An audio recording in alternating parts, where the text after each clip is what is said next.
Imaginez une nuit glaciale de novembre 1992 où le vent hurle comme une sirène oubliée sur le cimetière de Hollybrook à Southampton, un lieu de silence éternel soudain troublé par le cliquetis d'une pelle frappant la terre humide et encore fraîche d'une tombe toute récente. Une silhouette encapuchonnée, le visage mangé par l'ombre, creuse avec une frénésie presque animale, le souffle court, les mains tremblantes. Les rumeurs ont couru comme un feu de brousse dans les pubs enfumés et les colonnes des tabloïds. Benny Hill, mort 7 mois plus tôt le 20 avril 1992 à l'âge de 68 ans, aurait été enterré avec une partie de sa fortune colossale, des lingots d'or cachés dans le cercueil, des liasses de billets non encaissés, des bijoux offerts par des admirateurs richissimes venus des 4 coins du globe.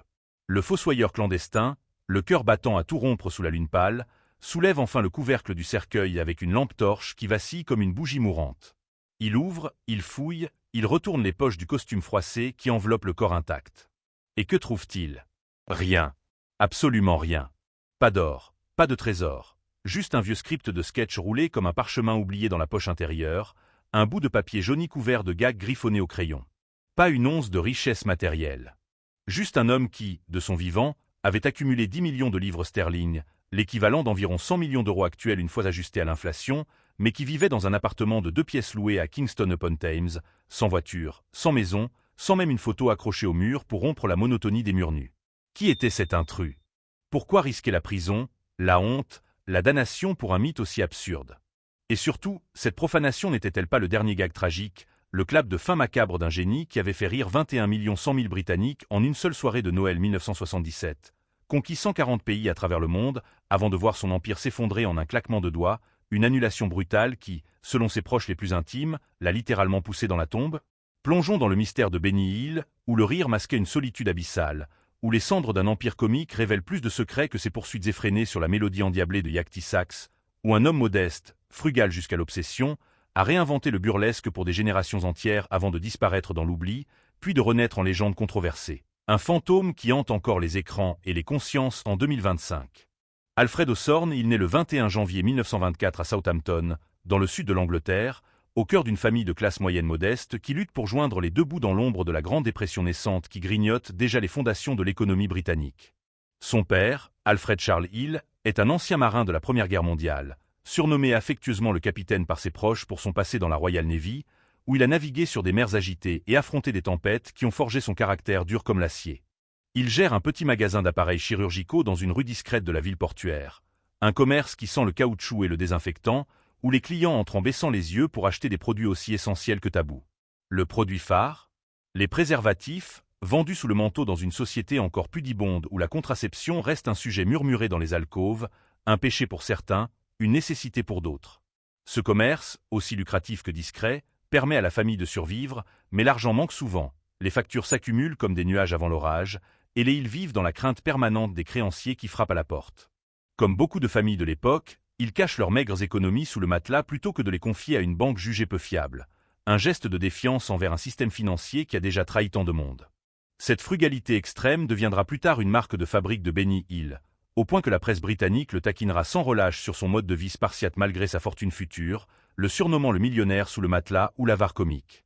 Sa mère, Hélène Cave, est une femme au foyer douce, aimante, mais souvent dépassée par la sévérité de son mari, une figure maternelle qui coud les vêtements reprisés, prépare des repas économes à base de pommes de terre et de poissons bon marché, et tente de maintenir une chaleur familiale dans une maison où le froid de l'autorité paternelle domine. Alfred, deuxième de 3 enfants avec un frère aîné et une sœur cadette, grandit dans un foyer où l'autorité paternelle est inflexible, une loi non écrite qui régit chaque geste, chaque mot. Le capitaine est un homme dur, prompt à la colère, et les punitions corporelles sont fréquentes. La ceinture sort pour un rien, un mot de travers, un regard de trop, une note d'école médiocre.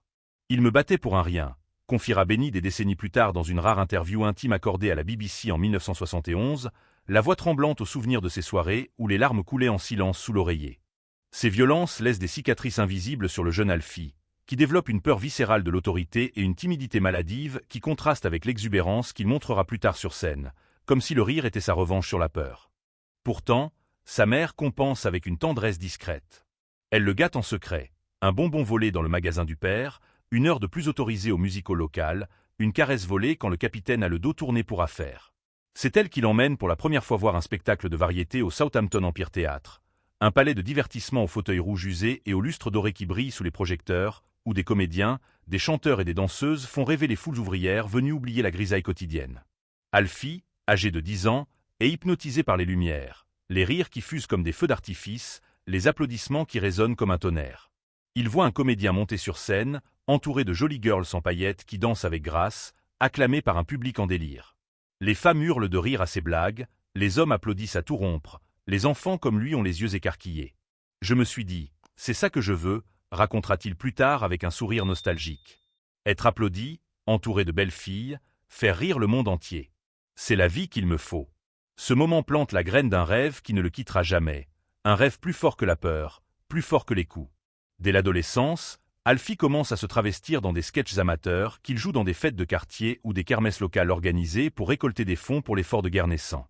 Attention, il ne s'agit pas d'une exploration d'identité de genre, mais d'un gag pur, d'un comique de situation typique du musical britannique où les hommes en robe sont un cliché hilarant depuis des décennies.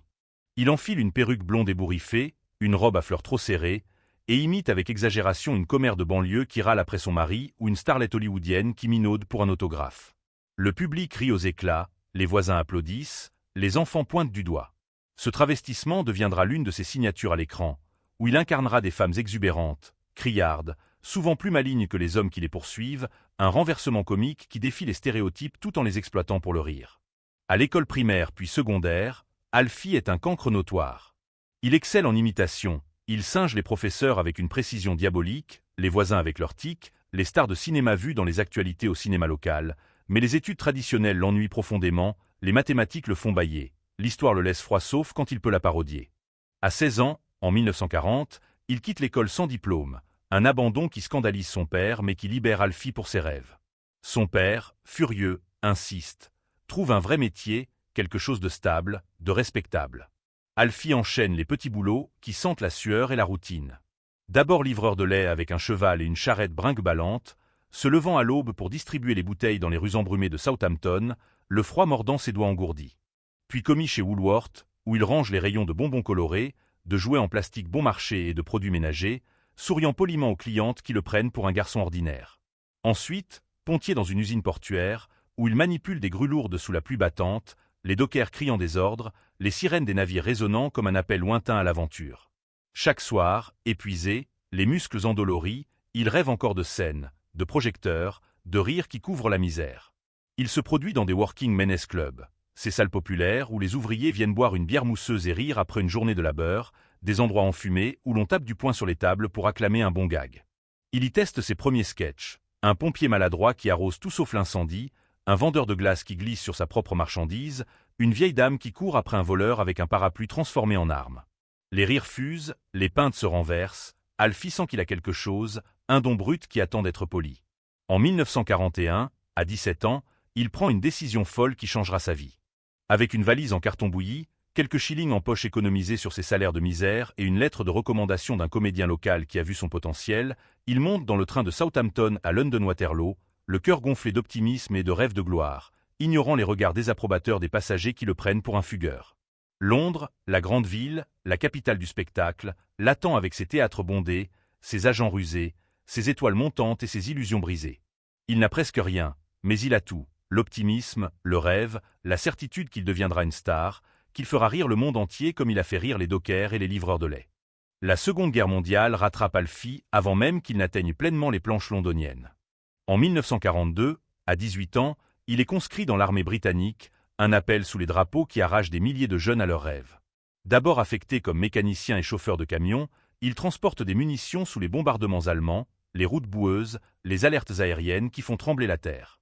Il voit des camarades tomber, des villages rasés, la peur qui ronge les nuits dans les baraquements. Mais un soir, lors d'une soirée improvisée pour remonter le moral des troupes, Alfie monte sur une caisse en bois et imite un sergent-major colérique avec sa moustache ridicule, puis une infirmière écossaise qui râle en dialecte. Les soldats hurlent de rire, oublient un instant l'horreur, tapent sur les tables en métal. Un officier remarque son talent comique et le fait transférer au Combined Service Entertainment, une unité spéciale chargée de divertir les troupes au front et dans les camps de repos, une bouffée d'oxygène dans l'enfer de la guerre. C'est là, sous les projecteurs d'une scène de fortune montée dans une tente kaki ou un hangar bombardé, qu'Alfie devient Benny Hill pour la première fois. Il choisit ce nom de scène en hommage à Jack Benny, son idole américaine, un maître du timing comique à la radio dont les pauses silencieuses font rire aux éclats des millions d'auditeurs. Benny anime des spectacles dans des tentes qui sentent l'humidité et la fumée de cigarettes, des hangars où les balles sifflent parfois au loin, sous les bombes qui tombent comme une pluie infernale. Il joue des sketchs rapides, chante des parodies de chansons populaires adaptées à la guerre, danse maladroitement avec des soldats volontaires. Les soldats, épuisés par les marches forcées et les combats, oublient un instant l'horreur, rient jusqu'aux larmes, acclament ce jeune homme qui transforme la peur en gag. Benny devient une petite star du Combined Service Entertainment, un rayon de soleil dans la grisaille. C'est aussi là qu'il rencontre Reg Varney, un comédien prometteur qui deviendra plus tard la star de la série télévisée On the Buzz, un succès comique des années 70. Alfie le voit comme un mentor, quelqu'un qui a déjà navigué les eaux troubles du show business, mais Varney, impressionné par le talent brut du jeune homme, déclare plus tard dans une interview. « Je n'avais rien à lui apprendre, tout était déjà là et il était un artiste brillant. Il n'y a aucun doute là-dessus. Regardez simplement où il a fini, au sommet du monde comique. » Benny perfectionne son style pendant ses années de guerre. Slapstick pur, inspiré de Laurel et Hardy avec leurs chutes interminables, de Charlie Chaplin et son vagabond mélancolique, de Buster Keaton et ses cascades impossibles. Il apprend à tomber sans se faire mal, à faire rire avec un simple regard en coin, à transformer une chaise branlante en partenaire de gags hilarants. Il note tout dans un petit carnet de poche qui ne le quitte jamais. Idée de sketch surgit au milieu de la nuit, jeu de mots entendus dans les tranchées, mimiques observées sur les visages des soldats. Ce carnet deviendra son trésor, son arme secrète pour les décennies à venir. À la fin de la guerre, en 1946, Benny est démobilisé avec des médailles pour services divertissants et un sac plein de souvenirs amers et joyeux. Il parcourt l'Angleterre en tournée de music-hall renaissantes, jouant dans des théâtres de province bondés le samedi soir, des villes comme Manchester, Birmingham, Liverpool où le public ouvrier vient évacuer la tension de la reconstruction. Il est bon, son timing est affûté par la guerre, ses gags font mouche, mais pas encore exceptionnels, pas encore uniques. Les applaudissements sont chaleureux au début, puis s'estompent avec le temps à mesure que les troupes se multiplient et que la concurrence grandit. En 1950, de retour à Londres-la-Grande, il est au bord du découragement, dormant dans des pensions miteuses qui sentent le moisi et la solitude, mangeant des fish and chips froids enveloppés dans du journal, comptant ses pennies pour un billet de bus. Il travaille comme régisseur pour une troupe itinérante, monte les décors sous la pluie, démonte les projecteurs à l'aube, écrit des sketchs pour d'autres comédiens qui récoltent les rires qu'il rêve de s'approprier. Mais il a une intuition fulgurante, une vision qui le distingue des autres. Un nouveau média émerge comme un phénix des cendres de la guerre, la télévision. En 1951, la BBC lance ses premières émissions régulières, des images en noir et blanc qui entrent dans les salons modestes des familles britanniques, un miracle technologique qui fascine le pays. Benny voit des comédiens de music-hall s'y casser les dents. Il joue comme au théâtre, gestes trop grands, voix trop forte, timing trop lent pour la caméra intime. Lui comprend instinctivement. La télé, c'est l'intimité, il faut jouer pour l'œil de la lentille, pas pour le fond de la salle, murmurer un gag qui explosera en rire dans le salon. Il écrit des sketchs courts, visuels, presque muets, des pantomimes modernes qui n'ont besoin d'aucun mot pour faire hurler. Il les propose à Ronnie Waldman, le patron du divertissement léger à la BBC, un homme élégant aux lunettes rondes qui trie des piles de scripts dans un bureau encombré de la Broadcasting House. Waldman lit un script au hasard, un pompiste maladroit qui fait le plein d'une voiture de luxe et finit par la recouvrir de mousse savonneuse qui explose comme un volcan. Il fronce les sourcils, puis éclate de rire, un rire franc qui résonne dans le bureau. Il regarde Benny, confus et timide, et ordonne d'une voix ferme. « Joue-le toi-même, tout de suite, ici. » Benny, pris de court, obéit, mime le pompiste avec des gestes exagérés, des yeux écarquillés, une chute comique sur le sol. Waldman rit plus fort, rit comme un enfant devant un magicien. Il rit aux larmes. Il signe un contrat sur le champ, un bout de papier qui changera tout. Le 15 janvier 1955, la BBC diffuse le premier épisode de The Benny Hill Show en noir et blanc, 30 minutes en direct depuis un studio exigu où l'air sent le câble chaud et la transpiration. Le format est simple mais révolutionnaire. Variété burlesque avec chansons parodiques, danse endiablée et sketchs qui s'enchaînent comme des feux d'artifice. Benny est seul en scène, ou presque, multipliant les personnages dans un même sketch grâce à des trucages caméra révolutionnaires pour l'époque, des split-screens primitifs où il dialogue avec lui-même, se poursuit, se gifle, se réconcilie en un clin d'œil. Il parodie Elvis Presley en bedonnant avec une banane ridicule, la reine Elisabeth II en maladroite qui trébuche sur son corgi, un policier incompétent qui arrête son propre reflet. Il invente les poursuites accélérées sur une musique de fanfare joyeuse, un chaos visuel qui deviendra sa marque avec Yakety Sax plus tard. Les Hells Angels apparaissent pour la première fois. Une troupe de danseuses sexy en bikini ou en lingerie légère qui dansent autour de lui avec une énergie contagieuse. Pas du striptease vulgaire mais du burlesque léger dans la lignée des Folies Bergères ou des revues de Las Vegas, des filles qui sourient et dominent souvent la scène. Le public adore, les téléspectateurs collent à leur poste. 5 millions dès le premier épisode, un record absolu pour 1955 qui fait trembler les dirigeants de la BBC. Les critiques sont mitigées, certains puritains crient au scandale, trop vulgaire, trop osé pour les salons familiaux, mais le public vote avec sa télécommande naissante, les lettres affluent à la BBC, des enfants aux grands-mères, tous demandent plus de Benny. L'émission devient l'un des programmes les plus aimés de la chaîne publique, un rituel hebdomadaire qui unit les familles devant le petit écran. En 1962, Benny tente une série parallèle nommée Portrait of a Bridegroom où il joue 4 personnages différents dans une même histoire. Un défi technique qui impressionne mais attire moins de public. Un échec relatif qui le conforte dans son émission phare. En 1968, il quitte la BBC pour ITV après des désaccords sur les budgets, puis signe avec Thames Television en 1969 un contrat en or qui lui donne carte blanche. L'émission passe en couleur dès 1968, les décors explosent en Technicolor, les budgets permettent des folies. Les Angels deviennent des stars à part entière avec leur chorégraphie millimétrée.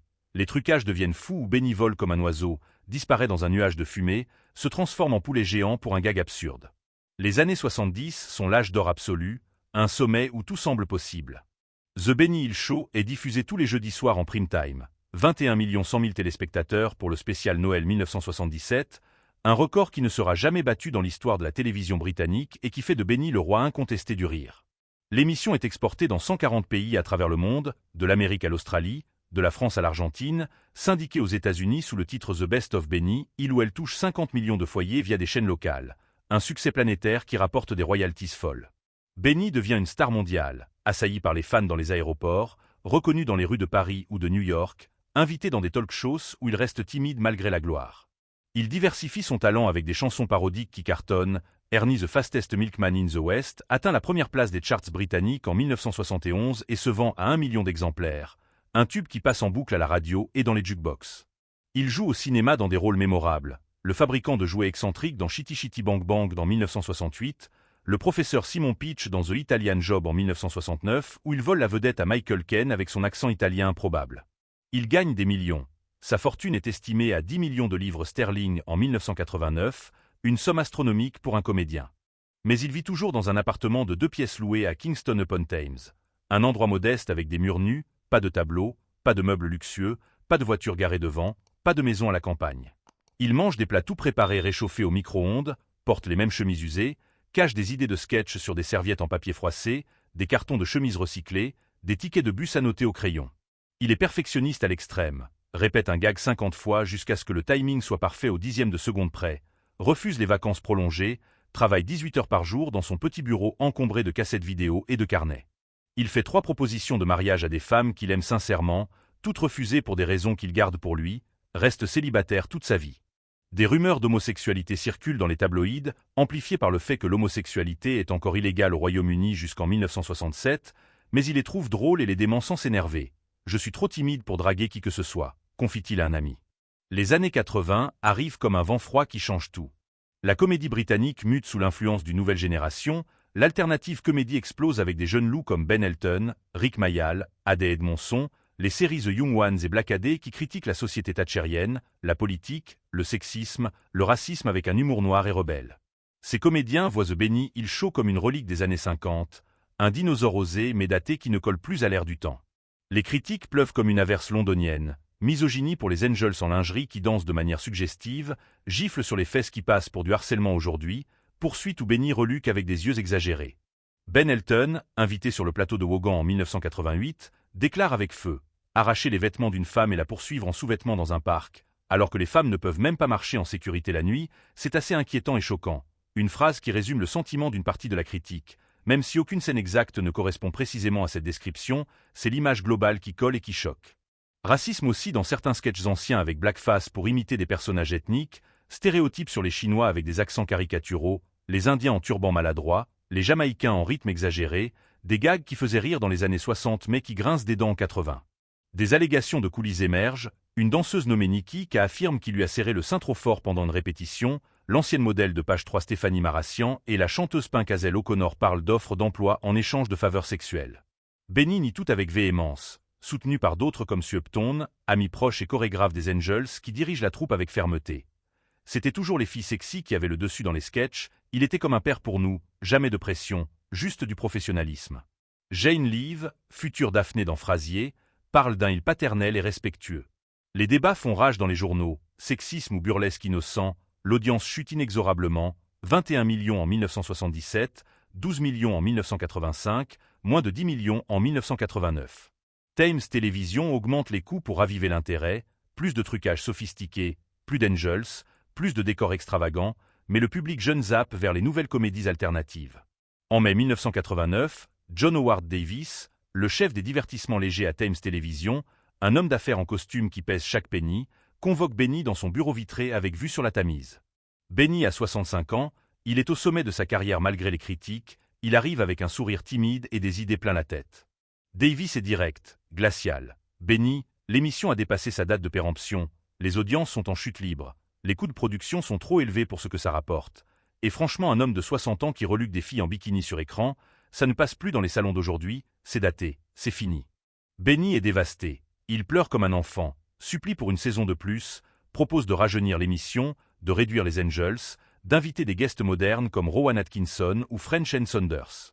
Rien n'y fait, le contrat n'est pas renouvelé, point final. L'émission est remplacée par Monsieur Béant, une comédie muette, visuelle, slapstick pur mais sans sexe ni controverse, un succès immédiat qui prouve que le public veut du neuf. Les proches de Benny, comme son agent et ami Denny Kirkland, diront plus tard dans des interviews larmoyantes. Cette annulation l'a tué, il n'a plus jamais été le même. C'était comme si on lui arrachait le cœur, il a perdu sa raison de vivre. Benny se reclut dans son appartement modeste, les rideaux tirés, la télé allumée en fond sonore sur des rediffusions de ses anciens épisodes qu'il regarde avec un mélange de nostalgie et de tristesse. Il reste chez lui des jours entiers, note encore des idées de sketch sur des bouts de papier qui s'accumulent comme des feuilles mortes, sort rarement sauf pour acheter des plats préparés au supermarché du coin. Sa santé décline rapidement. Le stress de l'annulation ronge son corps déjà fragilisé par des décennies de travail acharné et de régime yo-yo. En février 1992, il subit une légère crise cardiaque. Hospitalisé d'urgence, les médecins recommandent un pontage coronarien pour sauver sa vie. Il refuse catégoriquement « Je n'ai pas le temps, je dois travailler sur de nouveaux gags », dit-il au médecin médusé. Une semaine plus tard, diagnostic d'insuffisance rénale avancée, la dialyse est proposée comme solution temporaire. Refusé à nouveau, il signe une décharge et rentre chez lui. Il est admis au Royal Brompton Hospital à Londres pour une convalescence surveillée, alité avec des moniteurs qui bipent comme un métronome. Un jour, une visite surprise illumine sa chambre. Michael Jackson en personne, le roi de la pop enveloppé dans un manteau noir et des lunettes fumées, un fan absolu qui a enregistré chaque épisode de l'émission sur des cassettes VHS empilées dans son ranch de Neverland. Ils discutent pendant des heures comme de vieux amis. Jackson propose un sketch collaboratif où ils utiliseraient des trucages caméra pour faire danser Benny plus vite que lui sur scène, un duo improbable qui aurait fait exploser les audiences. Benny rit pour la première fois depuis des mois, un rire franc qui résonne dans la chambre stérile. Mais il est trop tard, son corps lâche. Le 20 avril 1992, Benny meurt d'une thrombose coronaire massive, seul dans son appartement après être rentré contre avis médical. Il a 68 ans. Son corps est découvert 5 jours plus tard, le 25 avril, quand les voisins inquiets signalent une odeur nauséabonde qui s'échappe de sous la porte. Denny Kirkland force l'entrée avec la police, trouve son ami affalé sur le canapé usé, la télévision allumée sur une rediffusion de son propre show, un épisode des années 70 où il court après des angels en riant. Dans le placard, des récompenses empilées pêle-mêle, des BAFTA dorés, des trophées internationaux couverts de poussière. Sur la table, une pile de chèques non encaissés pour des centaines de milliers de livres, des royalties oubliées. Son testament est simple. Tout à ses parents, déjà décédés depuis longtemps, puis partagé équitablement entre ses 7 nièces et neveux qui héritent d'environ 1 million chacun. En novembre 1992, 7 mois après la mort, la tombe au cimetière de Hollybrook est profanée dans la nuit. Les pilleurs, armés de pelles et de rumeurs, cherchent la fortune mythique enterrée avec lui. Ils ne trouvent rien, le corps est intact, le cercueil vide de tout trésor. La police arrête 2 hommes locaux, des chômeurs influencés par les tabloïds. Pour dissuader d'autres perturbations, la tombe est renforcée avec une dalle de béton massive et une clôture métallique hérissée de pointes. En 2025, The Benny il chauvit encore sur YouTube avec plus d'1 milliard de vues cumulées sur des extraits viraux, sur BritBox avec des trigger warnings en introduction pour contenu daté potentiellement offensant. Benny a reçu un BAFTA du meilleur scénariste en 1972, des nominations aux Emmy en 1980 et 81. Yakty Sax est élu chanson préférée de la nation dans un sondage ITV en 2021. Une comédie musicale nommée Benny. The Musical est joué au West End en 2021, reprenant sa vie avec des acteurs qui recréent les poursuites iconiques. Mais l'héritage est divisé comme une pièce coupée en deux. Génie du slapstick qui a influencé Monsieur Béant, Monty Python en moins vu aux USA, ou reliques sexistes et racistes qui méritent l'oubli. Les rediffusions font rire des millions de nouveaux fans qui découvrent les gags visuels intemporels, mais déclenchent aussi des débats enflammés sur les réseaux sociaux, censure ou préservation, innocence du burlesque ou reflet d'une époque révolue. Qu'en pensez-vous? Le rire de Benny, il était-il innocent ou coupable au regard du temps? Quel était votre gag préféré parmi les milliers? La poursuite au parc, le pompier incompétent, la parodie d'Elvis? Qui était votre Angèle favorite? Suepton la chorégraphe, Jane Live la future star, ou une autre? Partagez vos souvenirs d'enfance devant la télé, likez cette histoire pour la faire circuler, et abonnez-vous pour ne jamais manquer une plongée dans les mystères du passé comique.